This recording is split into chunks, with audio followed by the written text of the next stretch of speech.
नमस्कार भक्तांनो, श्री स्वामी समर्थ तुमच्या सर्वांच्या आयुष्यामध्ये सुख समाधान आणि भरभराट नांदो हीच स्वामी चरणी प्रार्थना करते आणि आजच्या या नवीन व्हिडिओला सुरुवात करते। येत्या 19 एप्रिलला रविवार अक्षय तृतीया आलेली आहे। हिंदू धर्मानुसार अक्षय तृतीयेला खूप असे महत्त्व दिलेले आहे। अक्षय तृतीया जिला अखा तीज असेही म्हणतात। या सणाच्या दिवशी भगवान विष्णू, भगवान गणेश आणि देवी लक्ष्मी यांची पूजा केली जाते। अक्षय तृतीया जिला आज तीज आती किंवा परशुराम जयंती म्हणून ओळखले जाते। हा हिंदू आणि जैन धर्मांच्या अनुयायांद्वारे साजरा केला जाणारा एक अत्यंत शुभ प्रसंग आहे। वैशाख महिन्यातील शुक्ल पक्षात म्हणजेच चंद्राच्या वाढत्या कलेत येणाऱ्या या सणाला विशेष महत्त्व आहे। संस्कृतमधील अक्षय या शब्दाचा अर्थ अनंत आणि शाश्वत असा होतो, जो या दिवसांशी संबंधित असलेल्या अमर्यादा भाग्य आणि समृद्धीचे प्रतीक आहे। व्यवसाय सुरू करणे, नवीन नोकरी स्वीकार करणे, नवीन निवासस्थानी स्थलांतर करणे यासारख्या नवीन उपक्रम सुरू करण्यासाठी हा शुभ काळ मानला जातो। या व्यतिरिक्त जीवनात प्रगती करत असताना आपल्या दिवंगत पूर्वजांना आदर करण्याची आणि त्यांचे स्मरण करण्याची आठवण करून देतो। काहीतरी नवीन सुरू करण्याच्या बाबतीत हा दिवस सर्वोत्तम दिवसांपैकी एक मानला जातो। या निमित्ताने लोक सोने, चांदी यासारखे मौल्यवान धातू खरेदी करतात, कारण त्यामुळे कुटुंबात समृद्धी आणि सुदैव येते असा विश्वास आहे। हा प्रसंग लोक आपल्या दिवंगत आदरांजली वाहतात। येत्या 19 एप्रिलला रविवारी अक्षय तृतीया आहे। या दिवशी तुम्ही पूजा नाही केली तरी चालेल, पण ही एक जी चूक आहे ती अजिबात आपल्याला करायची नाही। 99% लोकांना माहीत आहे की चूक कोणती आहे, तसेच या दिवशी काय करायचे आणि काय करू नये या विषयी संपूर्ण माहिती आपण पाहणार आहोत। यामुळे व्हिडिओ हा शेवटपर्यंत नक्की पहा आणि चॅनलवर नवीन असाल तर सबस्क्राईब करायला आणि व्हिडिओला एक लाईक करून कमेंटमध्ये आपल्या पितरांचे स्मरण करणे, ओम पितृदेवाय नमः असे नक्की लिहा। तसेच बाजूच्या बेल आयकॉनलाही प्रेस करा, म्हणजे जेव्हा कधी मी नवीन व्हिडिओ अपलोड करेल त्याचे नोटिफिकेशन सर्वात आधी तुमच्यापर्यंत पोहोचेल आणि तुम्ही एक नवीन व्हिडिओ मिस करणार नाहीत। यंदा 19 एप्रिल रोजी रविवारी अक्षय तृतीया आहे आणि त्या तिथीचा प्रारंभ 19 एप्रिल रोजी सकाळी 10:49 सुरू होतो आणि 20 एप्रिल 2026 7:26 तिथी समाप्त होणार आहे। मात्र यंदा 19 तारखेला अक्षय तृतीया ही साजरी केली जाणार आहे। बघा, अक्षय तृतीया साजरी करताना या गोष्टी लक्षात ठेवा। 1. महिलांनी सकाळी लवकर उठायचे आहे आणि अंघोळीच्या पाण्यात थोडे का होईना गंगाजल टाकायचे आहे, चिमूटभर हळद टाकायचे आहे। तुम्हाला अंघोळीनंतर आपलं मुख्य दार स्वच्छ पुसून घ्यायचं आहे। दारात सडा रांगोळी करायची, घरदार स्वच्छ करून घ्यायचं आहे। उंबरठ्यावर हळदीचे लेपन करायचे आहे। दाराशी लहान का होईना रांगोळी काढायची, उंबऱ्याची पूजा करून घ्यायची आहे आणि उंबरठ्यावर एक वस्तू ठेवायची आहे, ती म्हणजे चांदीची एखादी मातीची पंती घ्या, त्यात अख्खे मूठभर तांदूळ ठेवा, 2 लवंग, 2 कापराच्या वड्या, 2 आणि उंबरठ्यावर कोपऱ्यात दिवसभर ठेवून द्यायच्या आहेत। त्या तिथेच तशाच राहून संध्याकाळी दिवे लागणीला ते तांदूळ आणि जो कापूर ठेवला आहे लवंगासोबत त्या वस्तू तुम्हाला जाळून टाकायच्या आहेत। माता लक्ष्मीचा तुमच्या मनातील इच्छा बोला आणि त्या वस्तूवर उंबरठ्यावर जाळायच्या आहेत। तुम्हाला सोन्यासारखे अनुभव येतील। 2. त्याचबरोबर या दिवशी सकाळीच गॅसच्या शेगडीची पूजा आवर्जून करायची आहे। आंब्याचे तोरण दारावर जरूर लावायचं आहे। आता आंब्याचं तोरण लावताना काय करायचं आहे बघा महिलांनो, 5 आंब्याची पानं घ्या, 11 घ्या, 21 घ्या, धुवून स्वच्छ पुसून घ्यायची।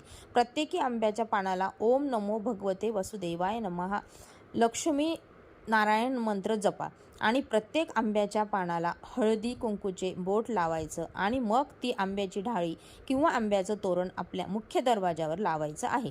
3. मुख्य दरवाजावरती ओल्या हळदीचे किंवा कुंकवाचे स्वस्तिक ओढायचे आहे। त्याचबरोबर गॅस शेगडीची भिंतीवर आपल्या मुख्य देवघराजवळ एक स्वस्तिक काढा।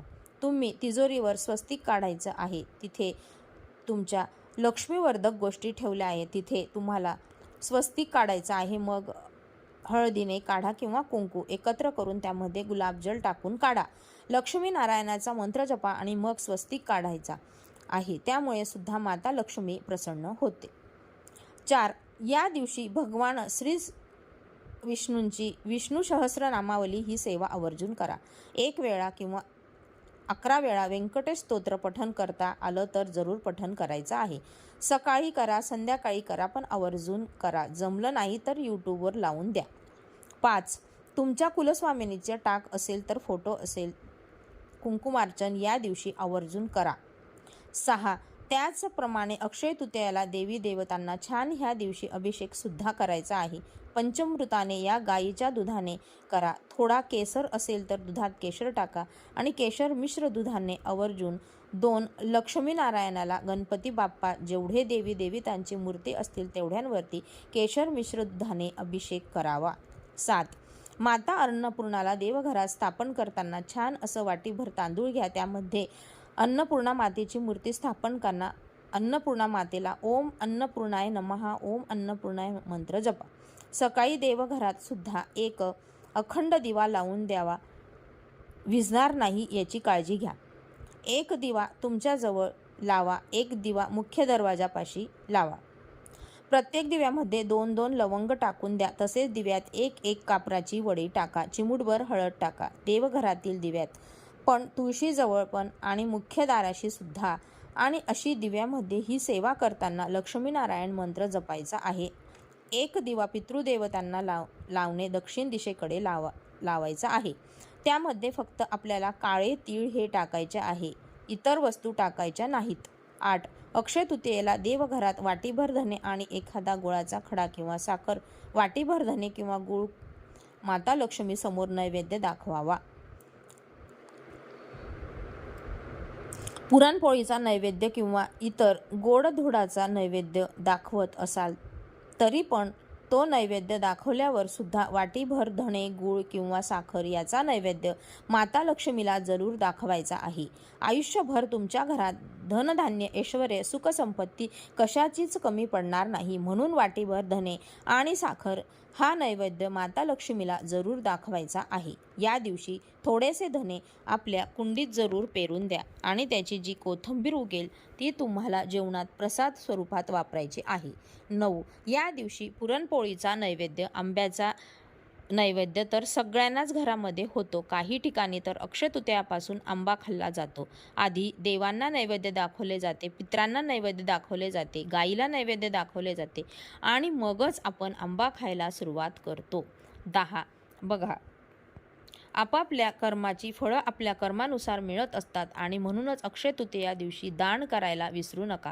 या दिवशी दान केल्यामुळे तुमच्या जीवनातले सकारात्मक गोष्टी घडतात आणि आपली जी चांगली कृती आहे त्यामध्ये वाढ देखील होत असते.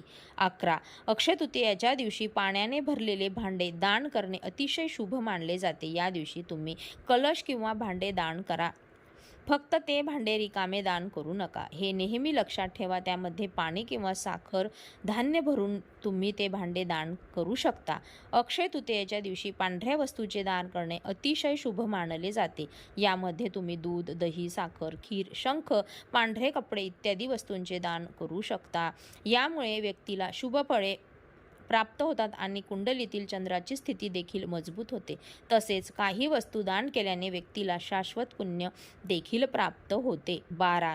त्याचप्रमाणे अक्षय तृतीयेच्या दिवशी पूर्वजांचे आशीर्वाद मिळवण्यासाठी तुम्ही पूर्वजांच्या नावाने गरिबांना आणि गरजूंना तुमच्या क्षमतेनुसार अन्नदान, पैसे आणि कपडे इत्यादी वस्तू दान करू शकता.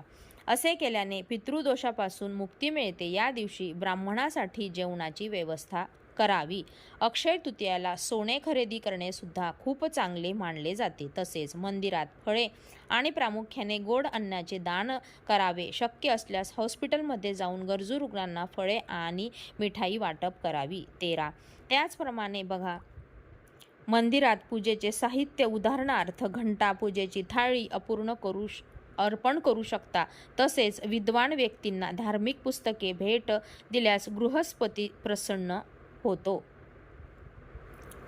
त्याचप्रमाणे या दिवशी आपल्या आईवडिलांचा आणि गुरूंचा आशीर्वाद घ्यावा. मोठ्यांचा आशीर्वाद घेणे या दिवशी विशेष फलदायी ठरतं. थोडक्यात सांगायचं तर मोठ्यांचा आशीर्वाद घेतल्यास आपल्याला अनंत पुण्यप्राप्ती होते. 14. याशिवाय या दिवशी धनसंपत्तीसाठी देखील मिठाची पूजा केली जाते. अक्षय तृतीया वाटीमध्ये मीठ घेऊन त्या दिवशी पूजा अवश्य करावी. पण तुम्ही काचेची वाटी किंवा चिनी मातीची वाटी घ्यायची आणि त्यामध्ये मीठ भरावं. मग ते मीठ जाड असलेले काळं मीठ असेल किंवा सेंधव मीठ असेल किंवा बारीक मीठ असेल, जे मीठ तुम्ही वापरणार ते मीठ तुम्ही त्यामध्ये घालायचं आणि त्याची पूजा करायची. वाटीच्या समोर तुम्ही फूल आणि त्या फुलावरती हळद आणि कुंकू वाहू शकता. अक्षय तृतीया तुम्ही मिठाची पूजा अवश्य करावी. दुसऱ्या दिवशी सकाळी उचलून ते मीठ तुम्ही एक तर स्वयंपाकघरामध्ये वापरू शकता किंवा एखाद्या काचेच्या बरणीमध्ये भरून ठेवून मीठ तुम्ही थोडं थोडं करून फरशी पुसण्यासाठी तरीही वापरलं चालेल. त्यामध्ये आपल्या घरातील नकारात्मकता नष्ट होते. 15. अक्षय तृतीयाच्या दिवशी भगवान विष्णूंची ज्या वेळेस तुम्ही पूजा कराल त्याच वेळेस भगवान विष्णूंना पिवळा रंग हा अतिशय प्रिय आहे. म्हणून पिवळ्या रंगाची फुलं, पिवळ्या रंगाचं तुम्ही भोगप्रसाद म्हणून नैवेद्य त्यांना अर्पण करू शकता. तसेच या दिवशी आपण पिवळ्या रंगाचे वस्त्र परिधान देखील करू शकता किंवा करावी. तसेच या दिवशी नवीन कपडे परिधान करूनच मंदिरात देवाचे दर्शन घेणे आवश्यक आहे. 16. प्रत्येक महिन्याच्या अमावस्येला सुद्धा तुम्ही पितरांसाठी दानधर्म, पितरांसाठी सेवा करू शकता. प्रत्येक महिन्याच्या अमावस्येला तुम्ही पितरांचे स्मरण करू शकता, सीधा दान करू शकता.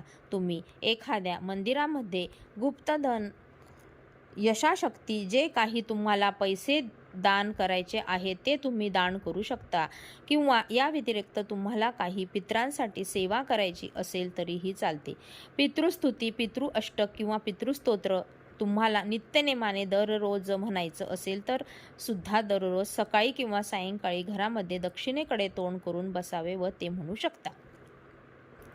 17. आपण पितृ स्वयंपाक करतो त्यावेळेला कोणकोणते पदार्थ बनवायचे आहेत तर या ठिकाणी फक्त पुरणपोळीचा नैवेद्य अक्षय तृतीयेला दाखवला जातो, पण काही ठिकाणी पितरांसाठी स्वयंपाक हा बनवला जातो. तर पितरांच्या स्वयंपाकामध्ये आवर्जून तांदळाची खीर ही सगळ्यांकडेच बनवली जाते. त्यानंतर उडदाचे वडे बनवले जातात, आळूची वडे, तसेच आळूची भजी, तसेच कढी बनवली जाते. त्याचप्रमाणे बटाट्याची भाजी, भेंडीची भाजी, डांगरची भाजी, त्यानंतर गौरीची भाजी देखील बनवली जाते.